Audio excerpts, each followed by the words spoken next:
அனைவருக்கும் வணக்கம். ராஜயோகம் உண்டாக மார்கழி முதல் நாள் வழிபடும் முறை என்ன அப்படின்றத பார்க்கலாம். மார்கழி முதல் நாள் இந்த மாதிரி நம்ம வீட்டு நிலவாசல்ல தீபம் ஏத்தி வழிபாடு செஞ்சோம் அப்படின்னா எப்பேற்பட்ட தர்திரியமா இருந்தாலும் அது முற்றிலும் நீங்கி ராஜயோகம் உண்டாகும் அப்படின்றது ஐதீகம். என்ன தீபம் ஏத்தணும், எப்படி ஏத்தணும் அப்படின்றத நம்ம இந்த வீடியோல டீடைல்டா பார்க்கலாம். இப்பதான் நம்ம சேனலை ஃபர்ஸ்ட் டைம் பாக்குறீங்க அப்படின்னா மறக்காம சப்ஸ்கிரைப் பண்ணிட்டு வீடியோவை ஸ்கிப் பண்ணாம கடைசி வரையும் பாருங்க. வாங்க வீடியோக்குள்ள போலாம்.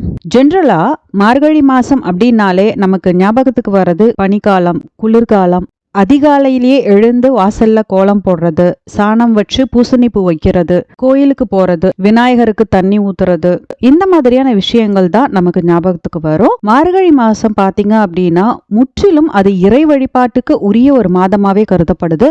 எந்த ஒரு நல்ல விஷயமும் இந்த மாசத்துல செய்ய மாட்டாங்க. இருந்தாலும் ஒரு சில விஷயங்கள் செய்யலாம், ஒரு சில விஷயங்கள் செய்யக்கூடாது. அது என்ன அப்படின்றதையும் நம்ம பார்க்கலாம். கல்யாணம் ஆகாத பெண்மணிகள்லாம் என்ன பண்ணுவாங்க அப்படின்னா பிரம்ம முகூர்த்த நேரத்திலேயே எழுந்து தலைக்கு குளிச்சுட்டு வாசல்ல அழகா கோலம் போட்டுட்டு அதுக்கு மேல சாணம் வச்சு பூசணி பூ வைப்பாங்க. ஸோ பூசணி பூ கிடைக்கிறவங்க பூசணி பூ வைக்கலாம், பூசணி பூ இல்லாதவங்க செம்பருத்தி பூ வச்சுக்குவாங்க. முக்கியமா வாசல்ல மஞ்சள் கலந்த தண்ணி தெளிச்சுட்டு அதுக்கப்புறம் கோலம் போடுறது ரொம்பவே விசேஷம். இதை தொடர்ந்து மார்கழி மாசம் முழுக்க செஞ்சோம் அப்படின்னா ரொம்பவே நல்லது. கோலம் போடணும், நம்ம நிலவாசல்ல 2 தீபம் ஏத்தணும், பூஜை அறையிலும் தீபம் ஏத்தணும். இந்த 3 விஷயத்த மார்கழி முதல் நாள் கட்டாயம் செய்யணும். மார்கழி மாசம் முழுக்க செய்யறது ரொம்பவே நல்லது. திருமணம் ஆகாதவங்க இந்த மாதிரி செஞ்சுட்டு வந்தாங்க அப்படின்னா அந்த மார்கழி மாசம் முடியறதுக்குள்ளேயே நல்ல ஒரு வரன் தேடி வரும். திருமணமான பெண்கள் இதே மாதிரி செய்யறதுனால தீர்க்க சுமங்கலி வரம் கிடைக்கும், செல்வ நிலை உயரம் அப்படின்றது ஐதீகம். தேவர்களுக்கு பிரம்ம முகூர்த்த நேரமா கருதப்படக்கூடிய மாதம் மார்கழி மாதம். அந்த நேரத்துல தேவர்கள் நம்மளுடைய பூலோகத்துக்கு வருவாங்க அப்படின்றது நம்பிக்கை. அதனால மார்கழி மாசம் முழுக்க பிரம்ம முகூர்த்த நேரத்துல எழுந்து குளிச்சு தீபம் ஏத்தி வழிபாடு செய்யறவங்க வீட்டுல தேவர்களுடைய அருளாசி எப்பொழுதுமே நிலைச்சிருக்கும் அப்படின்னு புராணங்கள் சொல்லுது. அதனாலதான் பலரும் மார்கழி மாசத்தை மிஸ் பண்ணாம பிரம்ம முகூர்த்த நேரத்துல எழுந்து இந்த மாதிரியான விஷயங்கள்லாம் பண்றாங்க. பிரம்ம முகூர்த்த நேரம் அப்படின்னு பார்த்தோன்னா 4:30 இருந்து 6 மணி அந்த டைம்குள்ள நம்ம பூஜை பண்ணி முடிச்சிடணும். சூரிய உதயத்துக்கு முன்னதாகவே நம்ம இந்த மாதிரியான வழிபாடுகள்ல செய்யறது ரொம்பவே நல்லது. நிலவாசல்ல எப்படி விளக்கேத்தணும் அப்படின்னா வெத்தலையை வச்சுக்கோங்க, அதுக்கு மேல 2 சைடும் அகல் விளக்கு வச்சு நல்லெண்ணெய் அப்படி இல்லைன்னு நெய் விட்டு வடக்கு பார்த்த மாதிரி இந்த தீபத்தை நம்ம ஏத்தணும். நம்ம வெற்றிலையில தீபம் ஏத்தும் பொழுது வெற்றிகள் உண்டாகும், ராஜயோகம் உண்டாகும் அப்படின்றது ஐதீகம். இந்த மாதிரி நம்ம தொடர்ந்து செய்யறதுனால தேவர்களுடைய அருளும் எல்லா தெய்வங்களுடைய அருளும் நமக்கு முழுமையா கிடைக்கும். திருப்பாவை திருவம்பாவை பாராயணம் பண்ணணும். பண கஷ்டம் நீங்கணும் அப்படின்னு நினைக்கிறவங்க நிலவாசல்ல ஏத்துற தீபத்துல 2 ஏலக்காய், 2 கிராம்பு, கொஞ்சமா பச்சை கற்பூரம் சேர்த்து தாமரை தண்டு திரி வைத்து தீபம் ஏத்தும் பொழுது பண கஷ்டம் நீங்கும். இந்த மாதிரி நம்ம ஏத்தும் பொழுது அந்த வாசனையே ரொம்ப ரம்யமா இருக்கும். அதுவும் இல்லாம வீடு முழுக்க சாம்பிராணி போட்டு அந்த பிரம்ம முகூர்த்த நேரத்துல இந்த மாதிரி நம்ம வழிபாடு செய்யும் பொழுது மகாலட்சுமி தாயார் விரும்பி நம்ம வீட்டுக்கு வருவாங்க. இத மார்கழி முதல் நாள் செய்யறது நல்லது. முடிஞ்சா மார்கழி மாதம் முழுக்க இந்த மாதிரி செஞ்சு பாருங்க, நிச்சயம் செல்வ நிலை உயரும், வீட்டோட ஐஸ்வர்யத்துக்கு ஒரு குறையுமே இருக்காது. இது நிதர்சனமான உண்மை. மார்கழி மாசம் எந்த ஒரு விஷயத்தையும் நம்ம ஒரு டைம் பண்ணோம் அப்படின்னா 1,00,000 டைம் செஞ்சதுக்கான பலன் கிடைக்கும். அப்படிங்கும் பொழுது மார்கழி முதல் நாள் இந்த தீபத்தை ஏத்தணும் அப்படின்னா 1,00,000 முறை ஏத்துனா என்ன பலன் கிடைக்குமோ அந்த பலன் கிடைக்கும். அப்ப மார்கழி மாதம் முழுக்க நம்ம ஏத்தணும் அப்படின்னா அதோடைய பலன்கள் எப்படி இருக்கும் அப்படின்றத நீங்களே நினைச்சு பாருங்க.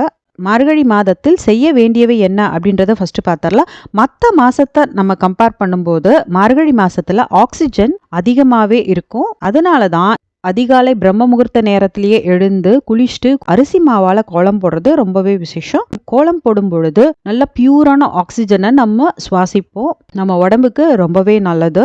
இஷ்ட தெய்வ வழிபாடு அப்படின்றத நம்ம கட்டாயம் செய்யணும். அதிகாலையிலேயே எழுந்து திருப்பாவை திருவம்பாவை பாடுறது, கேட்கறது, பஜனை பாடுறது புண்ணியத்தை சேர்க்கும். மார்கழி மாசத்துல திருமண சுபகாரியம் நடத்த மாட்டாங்க. திருமண சுபகாரியம் நடத்தல அப்படின்னாலும் வரம் பார்க்கறது, ஜாதக பரிமாற்றம் பண்ணிக்கிறது, கர்ப்பிணி பெண்களுக்கு சீமந்தம் செய்யறது, இந்த மாதிரியான சுபகாரியங்கள் செய்யலாம். புதிய சொத்து வாங்குறது, நிலம் வீடு மனை வாங்கணும் அப்படின்னா முன்பணம் கொடுக்கறது நல்ல விஷயம். பொதுவாவே பிரம்ம முகூர்த்த வேலையில நம்ம எழுந்து பூஜை பண்ணோம் அப்படின்னா நல்ல ஒரு பாசிட்டிவ் வைப்ஸ் கிடைக்கும். நடக்கிற எல்லாமே வந்துட்டு நல்லதாவே நடக்கும். மார்கழி மாசம் கோயில்ல நடக்கிற பூஜைக்கு நம்மளால முடிஞ்ச பொருட்கள் நம்ம வாங்கி கொடுக்கறது ரொம்பவே விசேஷம். அபிஷேகத்துக்கு வாங்கி கொடுக்கலாம், இல்ல பூவோ மாலையோ எண்ணெயோ நம்மளால என்ன முடியுமோ அதை நம்ம வாங்கி கொடுக்கலாம். குறைஞ்சபட்சம் அபிஷேகத்துக்கு பாலாவது நம்ம வாங்கி கொடுக்கலாம்.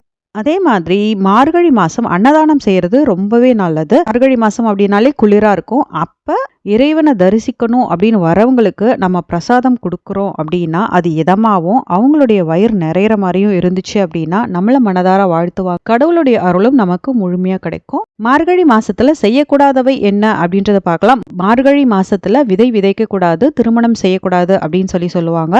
மார்கழி மாசத்துல விதை விதைச்சோம் அப்படின்னா சரியா வளராத ஒரு சூழல் அமையும். அதனாலதான் விதையும் விதைக்க கூடாது, திருமணமும் செய்யக்கூடாது அப்படின்னு முன்னோர்கள் சொல்லியிருக்காங்க. சூரிய உதயத்துக்கு அப்புறம் தூங்கக்கூடாது. மார்கழி மாசத்துல புது வீட்டுக்கு குடி போறது, வாடகை அல்லது ஒத்திகை வீட்டுக்கு மாறி போறது, புதிய அலுவலக கட்டடத்துக்கு மாறுறது, இந்த மாதிரி எல்லாம் பண்ணக்கூடாது. ஏன்னா இந்த மாசத்துல துரியோதனன் அவருடைய ராஜ்யத்தை இழந்த ஒரு மாசம். நம்ம ஒரு புது முயற்சியில ஈடுபடுறோம் அப்படின்னா நல்ல மாதம் நல்ல நேரம் இதெல்லாம் பார்த்துட்டு செஞ்சோம் அப்படின்னா முன்னேற்றம் இருக்கும். இல்லைன்னா தேவையில்லாத ப்ராப்ளம்ஸ் ஃபேஸ் பண்ற மாதிரி வரும். அதனாலதான் இதெல்லாம் செய்யக்கூடாதுன்னு முன்னோர்கள் சொல்லியிருக்காங்க. திருமணம், நிச்சயதார்த்தம், காது குத்தல், புதிய வீட்டுக்கு பத்திரப்பதிவு, வாகன பதிவு செய்யறது வாங்குறது, இந்த மாதிரி விஷயங்கள்லாம் செய்யக்கூடாது. கட்டாயம் உங்களுக்கு இந்த வீடியோ யூஸ்ஃபுல்லா இருந்திருக்கும் அப்படின்னு நம்புறேன். உங்களுக்கு இந்த வீடியோ பிடிச்சிருந்துச்சு அப்படின்னா லைக் பண்ணுங்க, கமெண்ட் பண்ணுங்க, உங்க ஃப்ரெண்ட்ஸோட ஷேர் பண்ணிக்கோங்க. மறக்காம நம்ம சேனலுக்கு சப்ஸ்கிரைப் பண்ணி சப்போர்ட் பண்ணுங்க. நன்றி.